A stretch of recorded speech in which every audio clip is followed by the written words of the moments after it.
Now, Chief Meteorologist Scott Dorval with the On Your Side forecast.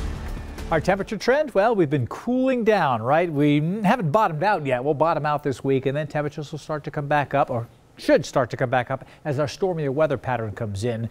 When it's dry out, it tends to get colder, and that's certainly going to be the case here. And then we see that warm up potentially here, still below average or close to average anyway. Let's take a look at tomorrow. Now, low clouds and fog are likely to form, and it's always hard to tell where they're going to set up, but they'll trend towards hanging out mostly in the lower Treasure Valley, lower because lower in elevation allows the cool air to drain there, and that's where you get a saturation more quickly. And we've got plenty of moisture because the moisture is on the ground. Although there's not as much snow on the ground in the Western Valley, temperatures may not be as cold. The coldest locations may be around Mountain Home. You see that bell curve here getting only up to around 34 degrees for a high temperature tomorrow. Clouds at times, low clouds in the morning. We could get some bright sunshine out there as well. Now, this is what's before the sun went down here, or at least 1:30 in the afternoon.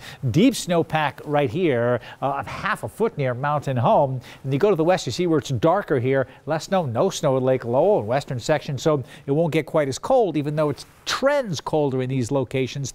It's the places with the snow on the ground, even Meridian, certainly in Boise, Eagle, Star. These locations will get quite cold. Middleton with snow on the ground here as well, up in Emmett, but it points to the east, the coldest locations here because of the snow. Acts like an ice cube in the ground. Cold air drains into the valley, and that heat source just disappears when you have white ground like that. So let's look at the jet stream here. It is a split flow, and it's typical during an El Nino weather pattern.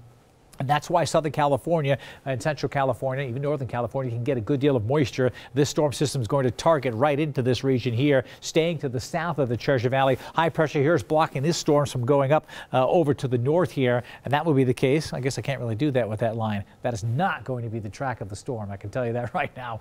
Storms go to the south, storms go to the north, and not much happens here in the Treasure Valley. Here's that travel forecast. I've got travel forecasts because if you're heading anywhere across the northwest, it's going to be dry, but we have the fog to watch out for. Let's just bump this ahead here a little bit. Go ahead to Wednesday. Snow showers. This is as close as we get to that storm as it goes by to our south on Wednesday. Could bring some snow if you're heading down to Utah or into Nevada. Watch out for snow. Points to the north. Just dry conditions, afternoon sunshine, a bit of an inversion trying to form in the valley.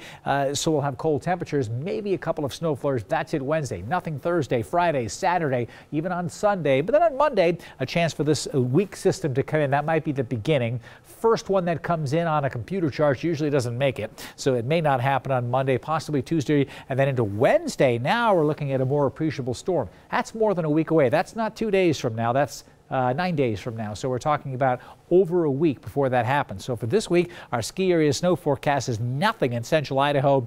And then by Monday, it could start to ramp up, back up again. So it's good news here that some ski areas are now opening because there's not going to be much new snow coming in from Mother Nature. Here in the west, look at this. Over the next week, you see some moisture along the coast, but 1/10 of an inch, 100th of an inch, that's basically nothing for a whole week. We were having 2, 3, and 4 inches of water content showing up that past week, but that's all fallen already. So my exclusive true view of tomorrow's weather today, the moisture that's left around on the ground will be recycled into low clouds and fog, but then we'll get some sunshine. Clouds and fog could linger in the Western Valley for some time. We'll hit 34 in the afternoon at the lows in the teens in most locations.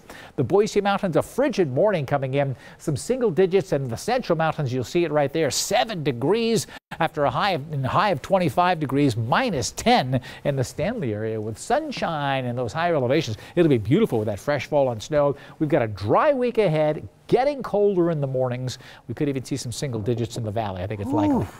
Yeah. Ooh. Start that car and let it warm up a little bit. Just a little bit. All right, thanks, Scott. A local woman is